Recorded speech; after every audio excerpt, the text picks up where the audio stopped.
from your local election headquarters. This is Politics Today with Jackie Kingston.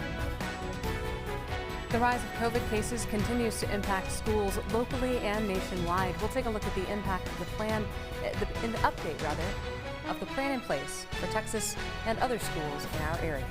Housing prices are hitting historic highs here in Amarillo. We'll take a look at what's causing the supply shortage. Hey everyone, happy Sunday to you. Thank you for being here.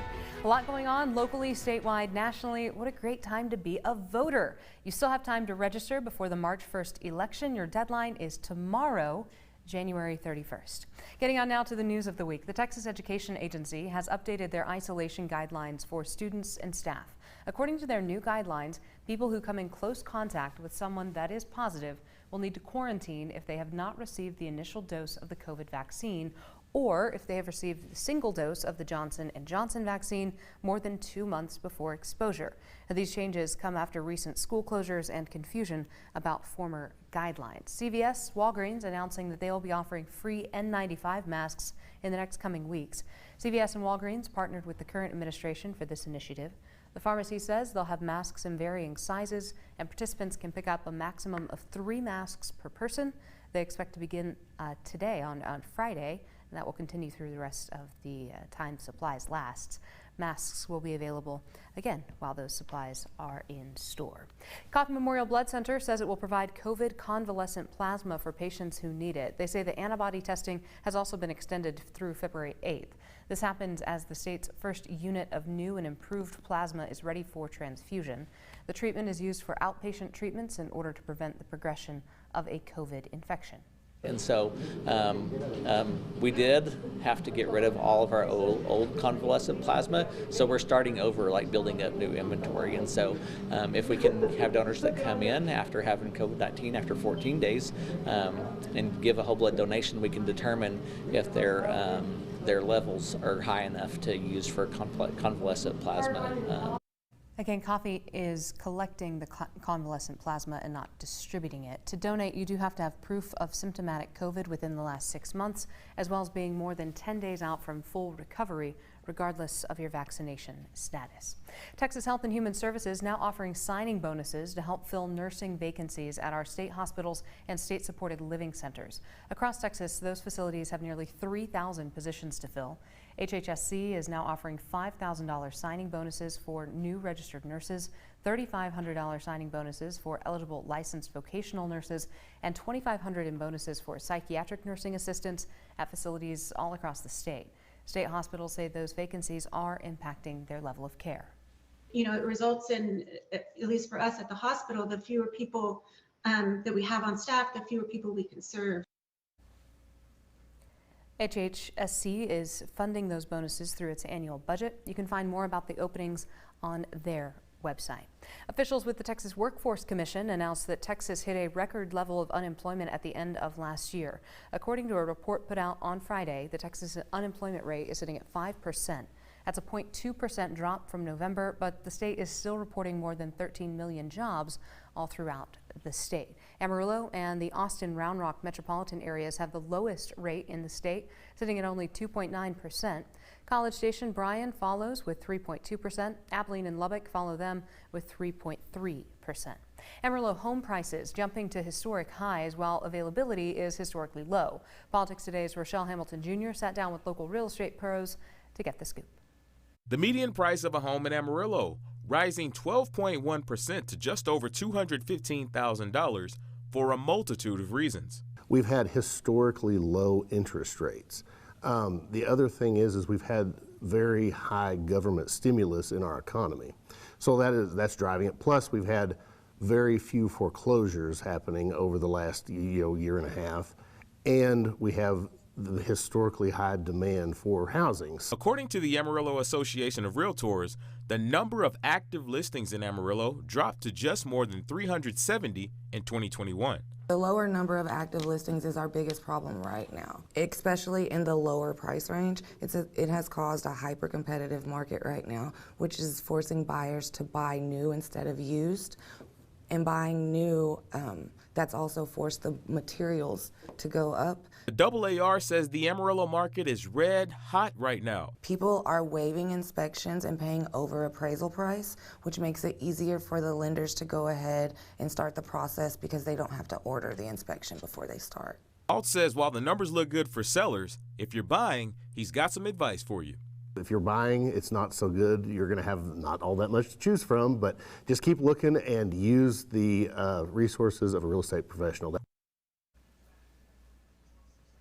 The Amarillo Association of Realtors says houses are staying on the market just 64 days before closing. That is 20 days fewer than in 2020. More housing news now. The pre-application enrollment process for the Housing Choice Voucher Program waitlisted lottery started last week. HCVP helps provide rent help for low-income families. Enrollment ends February 7th, 5. Pre-applications will be accepted online only. We have the application website and more information on our website. Scan the code on the screen to go there now. Crime in Amarillo decreasing for the third consecutive year. According to the Amarillo Police Department, violent crime decreased more than 10% in 2021 compared to 2020. Lower numbers of robberies and aggravated assaults being the biggest factors. The department did say homicides increased in Amarillo from 15 to 21 in 2021, but APD says it solved 18 of the 21 homicides. The department also says that property crimes in Amarillo decreased 8% in 2021. State Senator Kel Seliger has concerns about the state of Texas and how it does redistricting. Coming up, how he thinks it's changing the face of who represents Amarillo. I'm Jackie Kingston. You're watching Politics Today from your local election headquarters.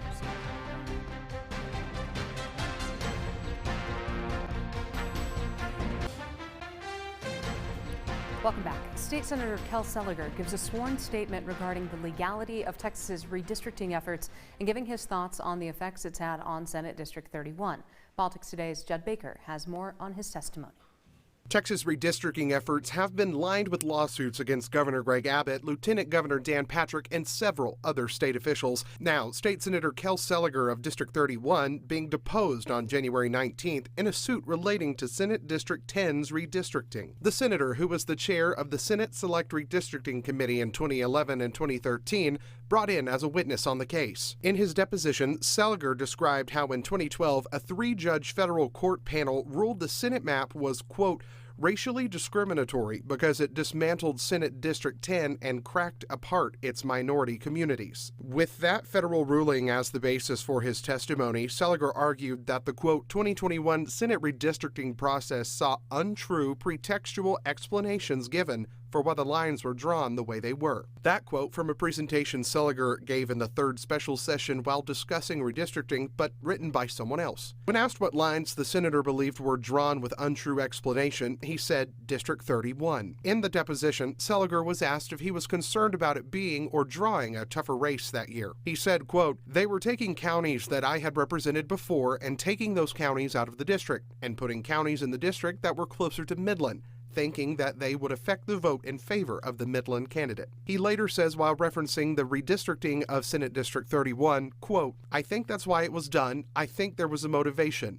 It was clear the lieutenant governor wanted the candidate from Midland to compete successfully, and that's why this was done, end quote.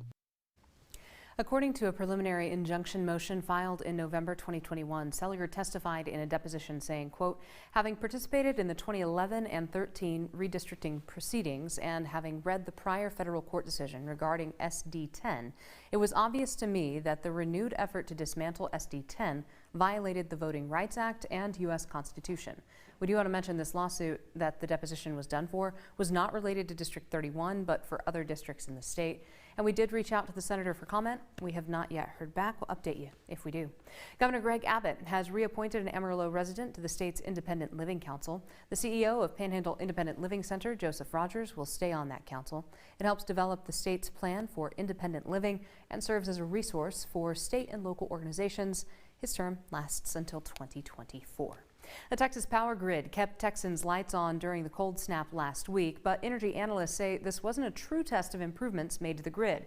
Politics Today's Maggie Glenn reports on how cold weather has Texans on edge and other chances coming soon to the grid. City leaders across Texas were taking extra precaution ahead of this cold front. In Abilene, emergency management alerted its local shelters to be ready. We have had talks to say, hey, in case XYZ does happen, that you guys are able to stand up, watch y'all's capacity. So they've already put on notice. The grid held up this time, but Vincent Cantu says it's better to be prepared. You know, the price of being prepared is it can be somewhat high if we never have to use these things, but the price of not having these things when something really happens is astronomical. Energy experts say this wasn't a true test of improvements made to the grid. The frigid temps we saw last February were much lower, but they also weren't the worst Texas has seen. This was not the most extreme winter on record. It actually wasn't all that close. More change is on the way for the grid, though. Part 2 of weatherization efforts will require the PUC to work with climatologists to ensure the grid will be well equipped for future extreme weather, both hot and cold. They're required to take into account projections for climate change. That is going to be critical, and it applies to the winter. We will have hotter summers and we will have droughts. And so that affects everything, but particularly the state's thermal plants, which require water to operate. Those changes will take time. Meanwhile, emergency response teams hope Texans stay alert and heed warnings from local officials. People can kind of start to get more complacent. It's a lot about us pushing the message, but a lot about folks remembering that self-preparedness is also key. So besides physical upgrades to the grid, the state also improved its communication for power emergencies. 2 members of ERCOT, which oversees the power grid, will now be present at state operations centers alongside the Texas Division of Emergency Management to improve interagency response. We do want to note that the majority of the Panhandle, by the way, as you remember, is not a part of that grid. Cyber attacks on the U.S. could be a potential consequence of escalating tensions with Russia and Ukraine, something that was discussed last week by a panel featuring Texas speakers. Texas has seen the drastic effects of cyber attacks, especially after the 2020 hack of Austin-based Solar Winds, which led to a massive attack on the U.S. government. The panel hopes the $42 million Texas will receive from the infrastructure bill for cybersecurity can go toward updating outdated systems and make it easier for hackers. But experts say those kind of attacks often start by targeting individuals. That's why the attackers are always looking for these weak targets, right? So if out of like millions of users, you find hundreds of users who are weak, or even tens of users who are weak, and you can compromise their accounts, then you can actually have this snowball effect. Texas is still determining how it will use those cybersecurity funds from President Biden's infrastructure bill. Coming up next, 2 major businesses expected to open soon here in Amarillo. Next, how many jobs that could create. Stay with us.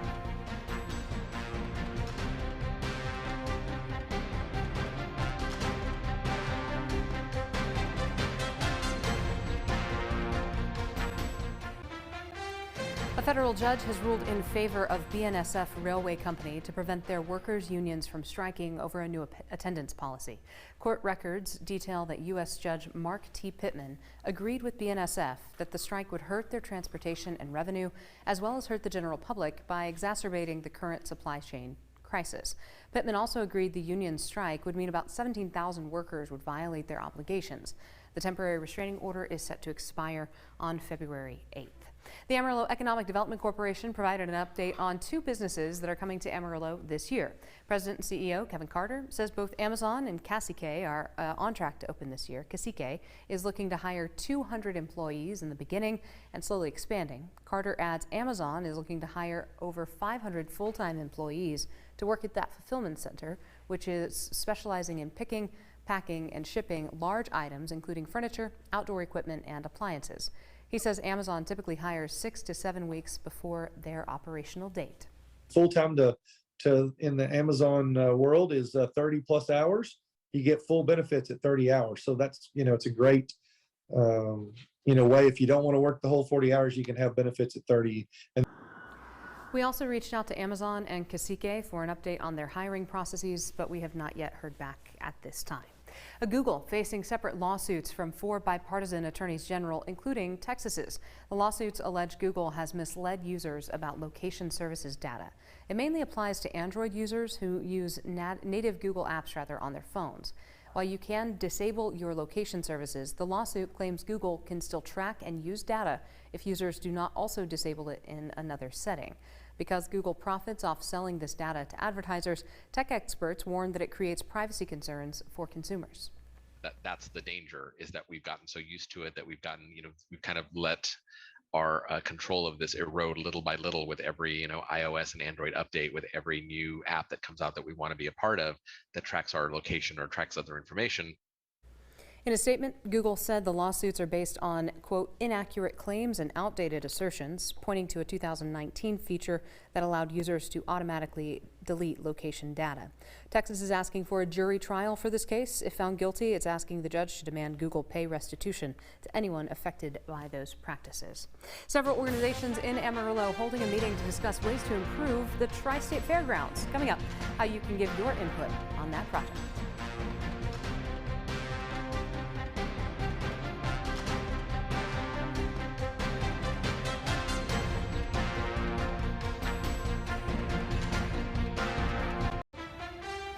Several Amarillo organizations coming together to discuss the future of the TriState Fairgrounds, and they want your input. Politics Today's Judd Baker is covering that story for us. He joins us now in studio with the very latest. All right, Judd, what are we talking about here when we hear the future of the fairgrounds? And additionally, how can people make sure that their voices and their opinions are heard? Well, Jackie, let's start with the future of the fairgrounds. This is a joint effort by the city, Potter County, Amarillo ISD, the Amarillo Potter Events Venue District, and the Tri-State Fair Expo to look for ways to improve the fairgrounds. Representatives from those groups held a presentation at the fairgrounds office on Wednesday evening to discuss those possibilities and invited the public to attend and ask questions that in person and over Zoom. Now, at this meeting, a consulting firm presented different statistics like the strengths and weaknesses of the fairgrounds. They also showed the facilities from other cities comparable to Amarillo. The biggest note here is just the want for community involvement in the process. We were looking to get as much community input and involvement as possible. We want to know what people expect of the fairground, what improvements they want, because ultimately we have to weigh the costs and benefits of any improvements, and we won't understand the benefits unless we understand what the community is thinking. The group says a primary goal is to create a master plan for the Tri-State Fairgrounds with a consensus-driven vision, including making the Tri-State Fairgrounds a more inviting venue while connecting to surrounding neighborhoods. So we want to make sure that there's good decisions made and it's going to be a positive financial outcome and a place for people to bring to our community, to bring their families and stuff. But we also want this to be beneficial to Amarillo, our community. Now the group is getting this feedback in a few different ways. The first one was this meeting on Wednesday night. The second is an online survey that you can take. It's open until February the 16th. They hope to have a master plan put together by the middle of the year. In studio, Judd Baker, Politics Today. Jackie. Judd, thank you. You can find a full replay of last week's meeting and a list to the survey, a link rather to the survey on myhighplains.com. More improvements happening in the city of Amarillo. The Amarillo City Council decided repairing the lighting of city fields is one of their priorities. During last week's city council meeting, the council passed a $7 million certificate of obligation to pay for that project. Councilmember Cole Stanley was the only one to vote against that motion. What they've asked us to do is again, they want to spend as little as possible to fully complete the project and do quality projects. But if there's any way we can come in below that amount of the debt issuance, they would certainly prefer that. The City Council is looking to accelerate the timeline for the project as much as possible to avoid inflation in the cost of materials. Supreme Court Justice Stephen Breyer announcing he plans to retire, coming up what that could mean for the future of the court.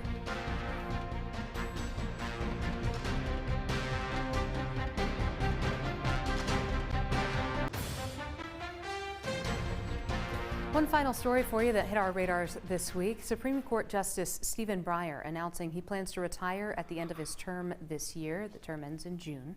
With Breyer leaving the Supreme Court, this will give President Biden the first nominee of his presidency. So that happened this week. Breyer's exit will give President Biden his first Supreme Court nomination. During his campaign, President Biden promised to appoint a black woman to the High Court. The short list reportedly includes Federal District Judge Ketanji Brown Jackson and California Supreme Court Justice Leandra Kruger. One of those has already been through a Senate confirmation process, and smart money is on that not taking very long to get done this year. So we will watch that story for you as a new face will appear on our Supreme Court. Thanks so much for being here this week. Don't forget that you can follow along with me on social media. I'm on Facebook. You can find me there. Plus on Twitter, Jackie Kingston, plus the #1, and myhighplains.com, the place to go to get more from us all throughout the week. Monday is the last day to register to vote in the March primary. We have a full list of important dates and locations for voters on myhighplains.com as well. And a great resource of who's running for what so far, which I find very helpful. That is updated consistently as we learn more about those positions and that slate coming to fruition, coming to a close as we prepare for the election on March 1st.